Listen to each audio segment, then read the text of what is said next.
O yung mga supporters, mga kababayan ni Digong na laging nagsasabi ito mga DDS na yung mga Marcoses daw dapat magtanaw ng lalo na yung ating Pangulong Bongbong, magtanaw ng utang na loob kay dating Pangulong Digong dahil ipinalibing po ni Digong sa libingan ng mga bayani ang labi ng dating Pangulong Ferdinand Idralin Marcos. Nagpapagang mga balita at pagtalakay sa mga isyu ng lipunan. Bulsa, opinyon, banat at paglalantad sa katotohanan. Bulsa, what you see is what you get. You decide. Laging isinusumbat, walang utang na loob daw yung mga Marcoses. Lalo ngayon po, quits na. Gusto nang mamugot ni Inday at maging si Paul Torreira. Dahil lang mga kababayan sa confidential fund from Vice President to DepEd Secretary to Pusit to Pugutera si Paul Torreira. Lumalaan niya Mr. Maravillas yung napunta ni Inday to President of Hell. Pero niya Mr. Maravillas, may bago bagang statement si Inday sa All Saints Day. Mamaya po, ibigay ko sa inyo. Dito muna tayo sa statement ni Digong. Wala man dapat na ipagtanaw na utang na loob. O, kita na ninyo? Yung laging nanonumbat, yung poon nga po ninyo, yung idol ninyo, wala man dapat anyang ipagtanaw na utang na loob. Ako walang utang na loob din sa kanila. Kahit yung mga Marcos loyalist yung nagpanalo sa kanya, yan sinasabi natin mga kababayan. Kung may dapat itanaw na utang na loob, kung baga ganon, quits na po. Pareha sila nagkinabang, mga kababayan, both the Marcoses at yung Duterte family, nagkinabang po. Tanong utang na loob na kailangang magtanaw na amanos na. Diba? But before ko mga kababayan ibigay sa inyo yung balitang yan, click subscribe muna dito sa ating YouTube channel and hit the notification bell para lagi po kayong updated sa mga kaganapan dito sa ating bansa. Like and share na rin po ninyo ng ating video. At huwag na rin po ninyo na skip yung ating mga commercial ads para tuloy-tuloy lang ang pag-unlad ng Bagong Pilipinas. So, balikan. At itong ating programa mga kababayan, atid sa inyo nitong ating mga sponsors. Firmax Firming and Lifting Cream. Pinapay po sa mga pulses in affected area. Mainam po ito sa mga pains at paninigas ng mga kaso-kasuan. Ito sa mukha naman yung application, anti-aging, Automax po siya. Ito ay Glow Zero mga kababayan. Whitening po siya. Made in South Korea. Ito naman po, Ningxia Red Mix Fruit Drink. Gawa po siya sa goji berry. May anti-cancer properties po siya. At sa mga nagana po ng malinis and spacious fitness gym, pumunta lang po kayo sa aming Colossal Fitness Gym. May Grab car rental din po kami. At bills payment po sa aming office. At saka sa mga mahilig po sa mga imported bags, manood po kayo sa live selling ni Madam Aileen Rosales sa kanyang Aileen Closet po. Pati mga shoes, ito yung kanya po. Ito yung kanyang page. Kita ninyo, napakagandang mga online selling po siya. Si Madam Aileen Rosales. Cellphone number niya po, 773-798-7816. Natin mga kababayan yung ating topic. Ito po yung balita ngayon ng UNTV. Na-interview po si Digong. Pumunta rin po, bumisita sa kanyang sa puntod ng kanyang ama at ina siguro sa mausoleum nila. Ngayon, pakinggan natin yung audio lang, iparinig ko sa inyo yung balita ng UNTV.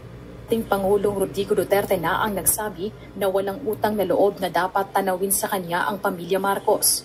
Kaugnay ng pagpapalibing sa mga labi ni former President Marcos Sr. sa libingan ng mga bayani. Nagkakalabuan na ang samahan ng dalawang dalawang pamilya. Nagiging usap-usapan sa social media ang kawalan umano ng utang na loob ng mga Marcos sa dating Pangulo. Sa panayam kahapon ng media, sa pagbisita nito sa puntod ng kanyang mga magulang sa Davao City, sinabi ni Duterte na ginawa lang niya ang kanyang trabaho. Trabaho niya? Wala akong utang na loob sa kanila. Wala silang utang na loob sa akin. Manos? Hindi utangan ng loob ito. Hindi kami magkilala, hindi kami magpinsan. Hindi daw sila Wala magkilala, ako. hindi magpinsan. Hindi ako naniningin. Hindi magpinsan. Trabaho lang ako. Hindi daw siya Muli rin naniningin. ipinagtanggol ng dating Pangulo ang Trabaho war on lang. drugs sa ilalim ng kanyang administrasyon kasunod ng mga batikos sa naging pahayag niya sa pagdinig sa Senado. Hindi aniya dapat ang mga napatay ng drug suspects lamang ang dapat pagtuunan ng pansin sa naturang kampanya kontra illegal na droga. Ang mahirap dito, mga ganitong human rights. Galit siya sa Tinitingnan human ninyo yung rights? patay na tao dyan, sabihin mo, biktima ng paano yung mga pulis ko, mga sundalo ko? Ayan, nakalibing rin dito, banda. Paano yan? Paano yung mga sibilyan? At paano yung mga pamilya dito sa Pilipinas na nasira ang buhay nila dahil sa droga? Sakaling imbitahan siya ng Kamara sa hiwalay na pagdinig, dedepende na raw sa kanyang kalusugan kung makadadalo siya. Pero sapat na umano ang Papalusot mga po. nasabi niya sa pagdinig sa Senado para malinawan ang issue. Ganito yun. Hindi naman ako nagpapasuplado. Natanong naman na lahat. Yun na yung that will be the meat, yung substance ng testimony ko. Sinabi pa nito na hindi nagbabago ang kanyang posisyon pagdating sa problema ng bansa sa iligal na droga. Kaya sakaling makabalik siya bilang mayor ng Davao City, ito ang masasabi niya sa mga sangkot sa iligal na droga. Kung ako maging mayor uli, pakiusap lang o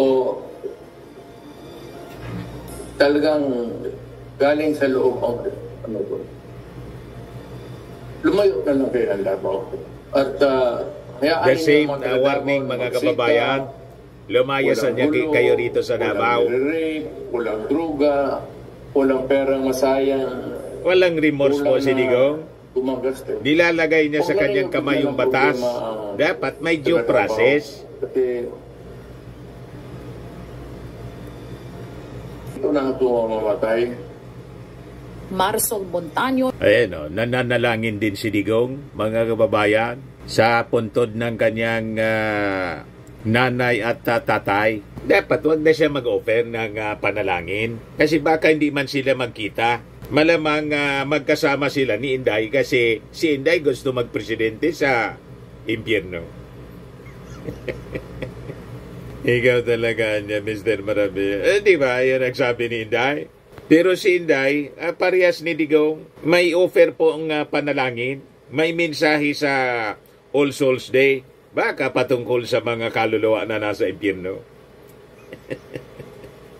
So anyway, mamaya balikan natin yan. Malinaw na sa inyo, mga supporters ni Digong. Tigilan na ninyo ang panunumbat kasi mismo na yung leader ninyo ang nagsabi, wala man dapat na itanaw na utang na loob kasi trabaho niya. Yung pagpalibing, unang-una, mga kababayan, karapatan ng pamilya ng dating Pangulong Ferdinand Idralin Marcos ang malibing sa alibingan ng mga bayani kasi unang-una siya dating Pangulo. Pangalawa, sundalo. Ang mga sundalo talagang ang himlayan nila yung libingan ng mga bayani. Sundalo po si dating Pangulong dating Pangulong Marcos Sr. O ngayon, nang pahintulutan po ni Digong, tama naman siya doon. Trabaho ko niya. So, tama siya. Walang dapat itanaw na utang na loob. Kasi siniswilduhan siya natin ng mga mamamayang Filipino. And he has that obligation na ipalibing bilang sundalo po yung dating Pangulo. Tama ba? At sabi nga natin, mga kababayan, kung alimbawa pa may pagtanaw na utang na loob, quits na po dapat kasi yung mga Marcos loyalist po, dahil sinuport ni ikinampanya ni Amy Marcos, ipinakilala sa buong Pilipinas si Digong, sinuport ng mga Marcos loyalists, Marcos supporters, nanalong Pangulo si Digong. O di patas na po. Tama mga kababayan? O ngayon, doon naman sa sabi ni Digong, paano yung mga pulis? Dina-justify niya yung mga nangamatayan niyang mga pulis. Yung mga pulis po, talagang trabaho nila yung ganon. In the course of duty, pag nadisgrasya sila, parte din ng kanilang trabaho. Tama? Pero hindi parte ng kanilang trabaho, yung EJK. Kaya dapat panagutan po ninyo yan bilang Commander-in-Chief at kayo yung nag-utos ng EJK. But anyway, tuloy-tuloy yung magiging investigasyon ng Quadcom kahit pa yung Senado tumigil na sa kanilang investigasyon. At malamang sa susunod na mga araw, may ma-file na rin na kaso sa mga local courts dito. Sa local court dito sa Pilipinas kasi magsasagawa na ng investigasyon yung PNP. Pati yung DOJ yata, titingnan nila ang possibility na mag-file. So nasa proseso sila ng case build up with all the revelations na nahayag mga kababayan sa Quadcom hearing at sa Senado, lalo na yung admission ni Digong. So maswerte pa nga siya mga kababayan kasi walang EJK yung Quadcom, yung PNP ngayon walang EJK at mabibigyan siya mga kababayan ng due process kasi walang ganong policy yung ating Pangulong Bongbong Marcos.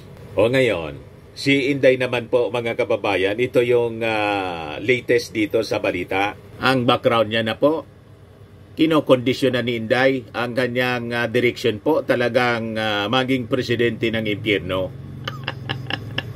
Di ba? Malamang yung kanyang wish ay mangyari. Pero may mensahe po yung President of Hell. Sabi dito sa balita ng Impact Leadership, President of Hell, Sara emphasizes honoring saints and loved ones for Ondas 2024. Wala pong santo sa impyerno. Nandun sa impyerno yung mga fallen angels at yung mga sentensyado. Dahil po sa katigasan ng ulo, kahit nakapakinig na po ng gospel of salvation, nireject nila yung kaligtasan na ino-offer ng ating Panginoong Hesukristo. Lahat sila nandun sa impyerno. At wala na pong wala nang pag-asa kahit ipanalangin pa ninyo. No amount of prayers will change the destiny of those souls mga kababayan burning in hell. Kasi po in hell that is eternal death, eternal fire, eternal death. Ang ibig sabihin niyan eternal separation sa ating Diyos Ama sa langit. Wala pong hindi uobra yung responso ninyo at yung prayer ninyo. Sayang lang ng laway ninyo. At paano mga kababayan manalangin ang presidente ng impyerno? Presidente ka ng impyerno, pakikinggan ka ng Diyos Ama sa langit. Di ba? Siyempre hindi ka pakikinggan, presidente ka ng impyerno. Yan sabi rito, Vice President Sara Duterte, who previously referred to herself as the presidente ng impyerno, emphasized the importance of honoring saints. Talagang baliktad ang mga pinagsasabi po. In remembering departed loved ones in her message for Ondas 2024. Sa kanyang statement po kahapon, Duterte encouraged Filipinos to make the remembrance of saints and lost loved ones central to the observance of Ondas, highlighting their contributions to faith and family. Anong faith na sinasabi po ninyo? Bad faith? Ayan siguro ang ibig ninyong sabihin kasi madumi ang budhi. Gustong mamugot, gustong kalkalin, hukayin yung bangkay ng dating Pangulong Marcos Sr. Bagay sa kanya yung background talaga. Magaling itong impact leadership. Bagay. At malamang talagang dyan ang diretso niya. She urged the public to pray for the eternal peace of those who have passed, expressing gratitude for the love, guidance, and life lessons. Wala pong peace sa impyerno, Inday. Ang nandyan po, yung atungal ng mga lost souls at saka gnashing of the teeth. Hindi sila makapag-usap dyan. Sige lang ang atungal ng mga nandyan dyan sa impyerno. Kaya kung gusto mo magpresidente dyan, mas malala ka pa kay Lucifer. Hindi man papayag si Lucifer. Ang leader dyan, si Lucifer, gusto mong ikudita. Matindi ang pagiging designated survivor mo. Di ba?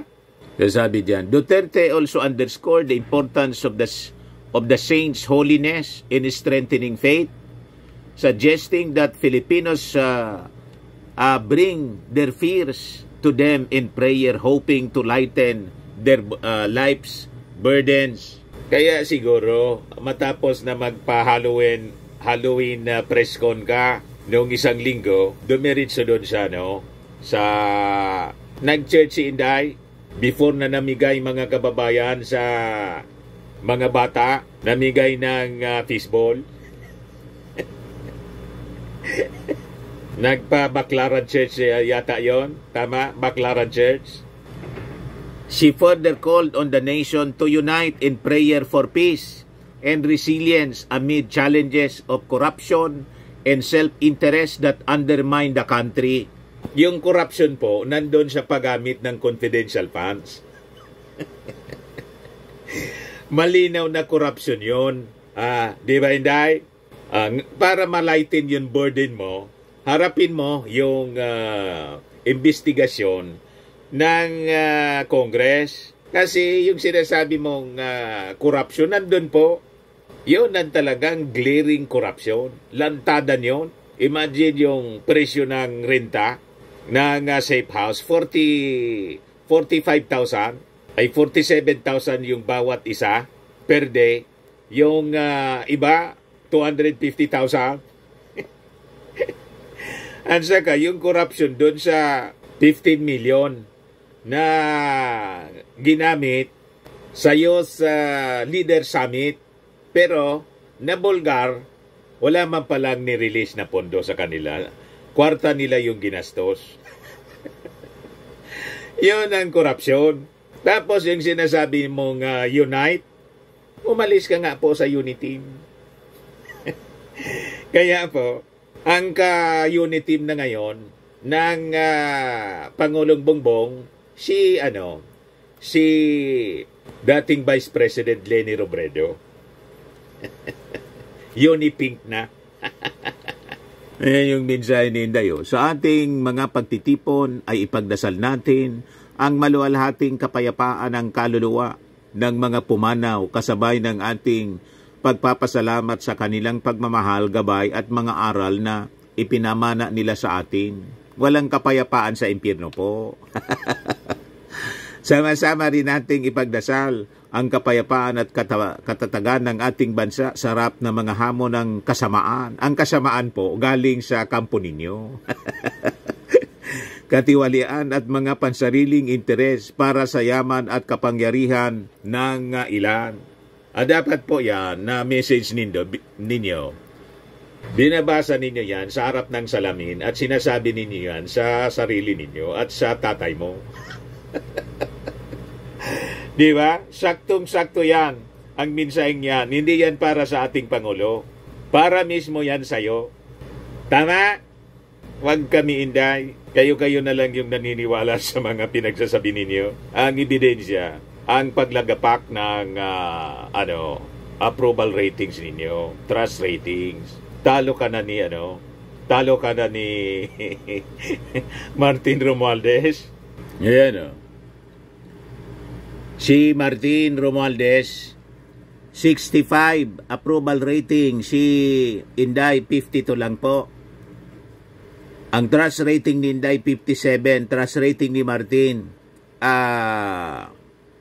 67. So lamang na ng 13 and 10%. 10 points pala 13 points and 10 points respectively. Top, mga kababayan, yung ating Pangulong Bongbong, 66. Approval ratings, trust rating, 69. Ayan ang patunay na effective yung iyong pagwawala. Papreskon ka lang ng papreskon, effective.